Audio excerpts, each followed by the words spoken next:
Good day, viewers. Welcome to another mathematics presentation. So in this presentation, I want us to answer a question coming from trigonometry. So this is a question right here. So this question came in mathematics paper 2 for 2020 for internal candidates. So we have question 10A, then we also have B and C. So this is our question 10A that we are going to start with.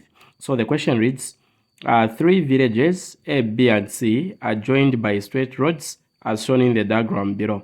So this diagram is showing the three villages, which is A, B, and C, that are joined by straight roads, as you can see here. So we have AC, which is 9.4 kilometers, then AB, which is 10.2 kilometers, BC, we have 15.6 kilometers.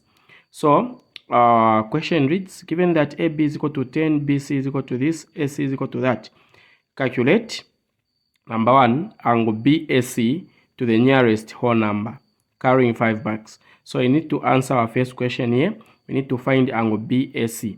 So the letter on the middle, that is the angle they want you to calculate. So BAC, meaning that we need to find an angle which is right here on A. So what rule are we going to use? Because when you look at this, it's a non-right angle triangle. So what you should observe is they have given you all the three sides. They have given you all the three sides. Now, since all the three sides are given and they want us to find an angle, we are going to use the cosine rule. So this cosine rule, we can either use the standard formula which is provided in the paper, or we can create our own formula for angle formula. Okay. Now, how can we do that? So we are going to start by answering question 1. Okay. So we are going to say, since we want to find an angle on A, they said we need to calculate angle BAC. So we are going to say cos BAC, meaning that we are finding an angle on A, is equal to. So for this one, we can name the distance, okay, that will be presented by these angles. So here is A, where it's pointing to, we are going to have a small letter A. And this is B, where it's pointing to, this side we are going to have a small letter B. C, this side we are going to have a small letter C. So these small letters are presenting what? Distance. So for AB, the distance is C. For BC, the distance is A. For AC, the distance is B. So we are going to say cos BAC, the angle on A right here, I'll use this distance and this distance. I'll add them and square them. So we are going to say B squared plus C squared. B squared plus C squared, because we are finding this angle right here. Now where this angle A is pointing to, the distance is A. So this will be subtracted minus A squared over 2, and then just get BC. 2BC. Okay, that's what you are going to do first.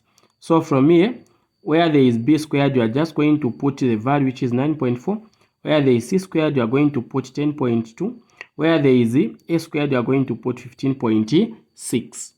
Alright, so this is what we are going to have once we substitute. So B squared, this is the 9.4 squared plus C squared is the 10.2 squared minus the A squared is 15.6 squared divided by 2BC. So meaning 2 times B times C, which is 2 times 9.4 for B and 10.2 for C. So from here, we are just going to punch on our calculator and see what we are going to get. Alright, so once we punch on the calculator, this is what we are going to get. Okay, we are going to get negative 50.96. So this is our numerator. So our numerator here, we have said it will be negative 50.96 over, again you multiply 2 times 9.4 times 10.2.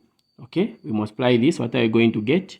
Right, so this is what you get once you multiply this times this times this. Okay, once you punch on your calculator, you get something like this. So here, so what are we going to do now?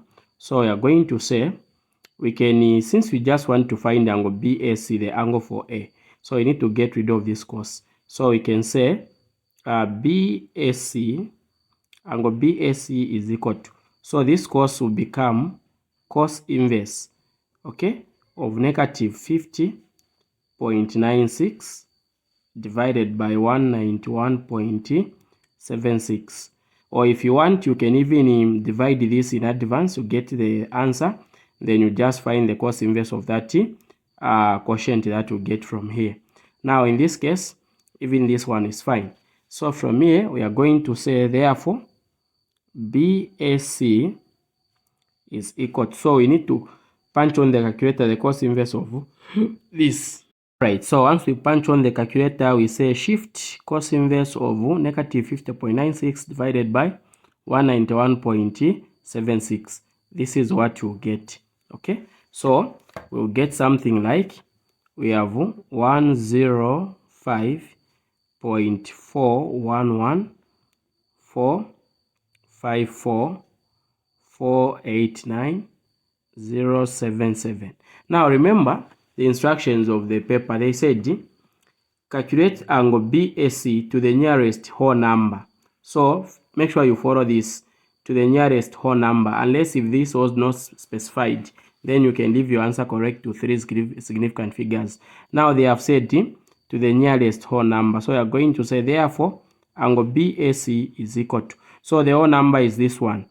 If there was a number which is equal to 5 here or greater than 5, it would have rounded up the 5. It would have become 6. Now just write 105 degrees, okay, because this 4 can't round up the 5.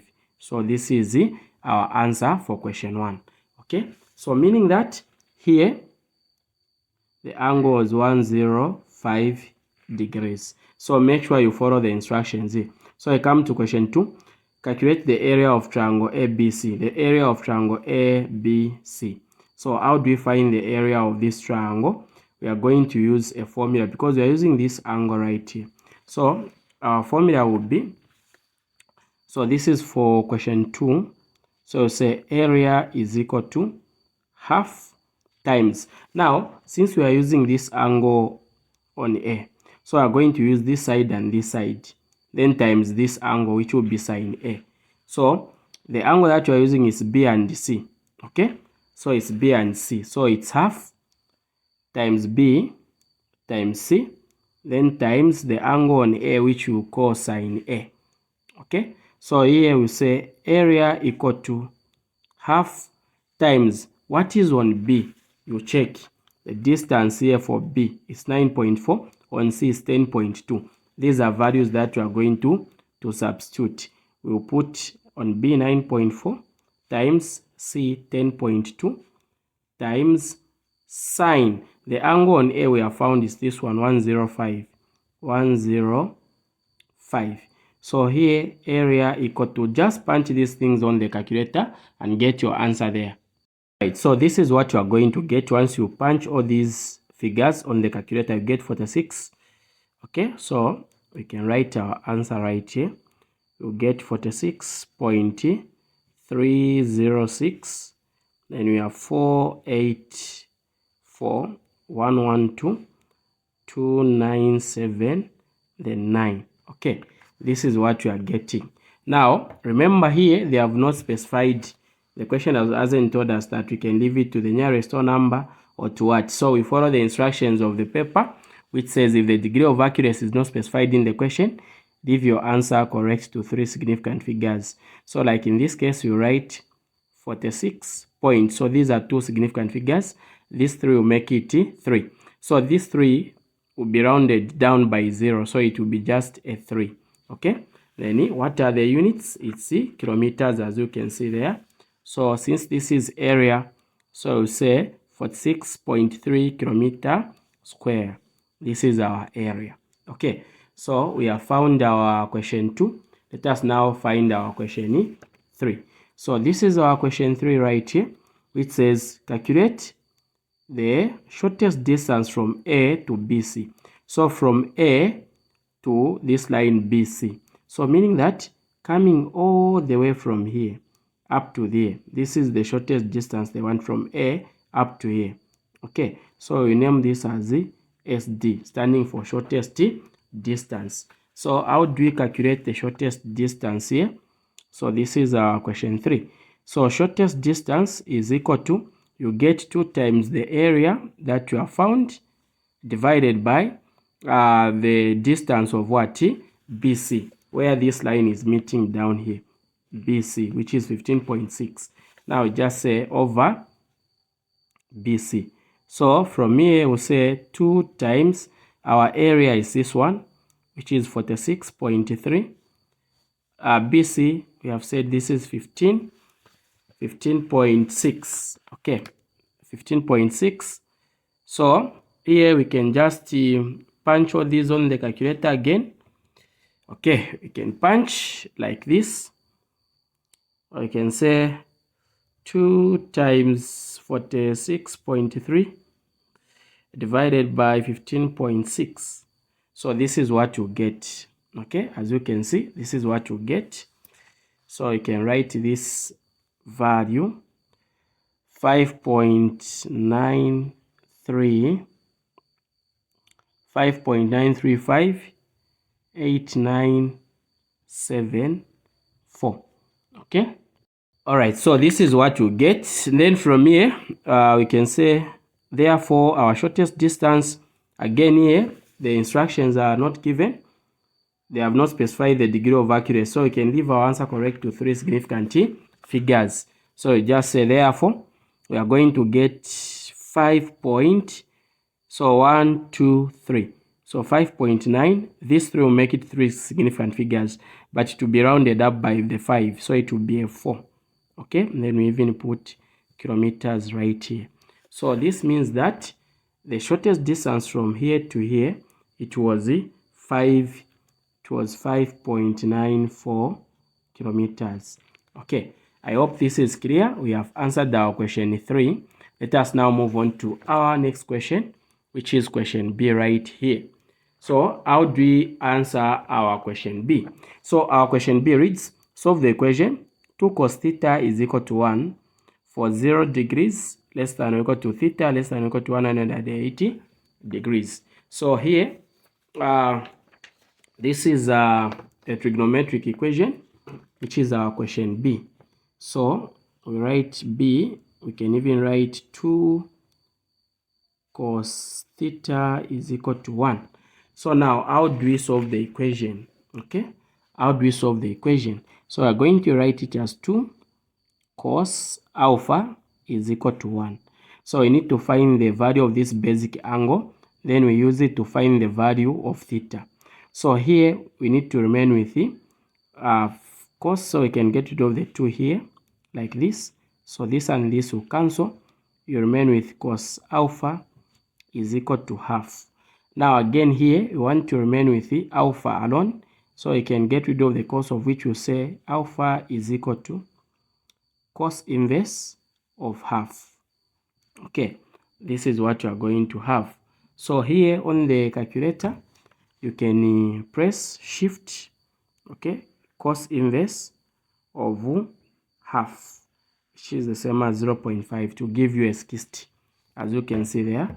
So your basic angle alpha is equal to 60 degrees. Now, after finding this, you need to go to this asterisk circle there. So this is the asterisk circle. This is the first quadrant. This is the second quadrant, third quadrant, and this is the fourth quadrant. So in the first quadrant, all angles here are positive. Okay, so because as you can see, the cos here was positive because of this value, which is a positive value. So it means that the first value for theta that we are going to have, because here all angles are positive, so the first value for theta will say theta is equal to this same basic angle, which is 60 degrees, because it's a positive one. Then we need to identify in which quadrant is the cos positive. So the cos is positive in this fourth quadrant here, where we can have this formula where we say theta is equal to 360 degrees minus alpha, the basic angle. So we are going to use the same one where we say theta is equal to 360 degrees minus alpha. So if you need more lessons on this, you can subscribe to my YouTube channel so that you learn on trigonometric equations. So 360 degrees minus our basic angle is a 60 right here. So theta is equal to 300 degrees. Now let's look at our range. So the range was between 0 degrees less than or equal to theta, less than or equal to 180. So this is where the angles should lie. If you get an angle which is beyond 180, don't consider it as your answer. So from here, we only have theta is equal to 60 and theta is equal to 300. So this one is going beyond the range. So I just say therefore theta is equal to what? 60 degrees. So this is our answer. So we have answered our question B right here. We now come to question C. So our question C is our last one. So we can write the question. I'm just copying the question here. Okay, I'm just copying the question. I'm not solving. Don't worry, we'll solve together. I'm just copying the question. Okay, so this is our question. Okay, we need to simplify. So to simplify means we make it simple. So how can we simplify this? First thing, we have the division sign here. So change from division to multiplication. Okay, so when you change from division to multiplication, this one becomes the numerator, this one becomes the denominator. So we're going to have 4y power 4 over 9x power 3. So this one, write it the way it is, which is 3x squared y divided by 8xy power 3. I hope this is clear. So from this stage now, what are we going to do? So you can say 3 here, it's a 1. 3 into 9 goes there many times, a 3 there. I hope you are able to see. 4 here, it's a 1. 4 into 8, it's a 2. I hope it's clear here. I hope it's clear. So we have y power 3, we have y power 4. I hope you have seen. So you can cancel this y power 3 and the y power 4, meaning that you just remain with a y here. So let's write what we are remaining with so that we won't have bulk work. We have x squared y. Then over here, we're just remaining with a 2. Times here, we have 1 times y. It's just a y. Over, we have 3x power 3. So from here now, we can do this. We can cancel this x power 2 into x power 3, which will just remain with x right here. I hope this is clear for you. I hope this is very, very clear. Okay. So now, as you can see, we can say y times y. So this will give us y squared over. So here, okay, so we forgot x here. So this 2 is supposed to have this x because we are remaining with 2x. So 2x here. So 2x times 3x. This will give us 6x squared. So this is our answer. We have simplified. So thank you so much, everybody. We've come to the end of our short presentation. So if you want to join our online mathematics revisions up to the day that you are going to write, you can just inbox me online, okay, on my WhatsApp on 0963 6766 15. 0963 6766 15. And join the group, of course, not free, okay? When you inbox me, we'll talk. Thank you so much once again. Bye-bye.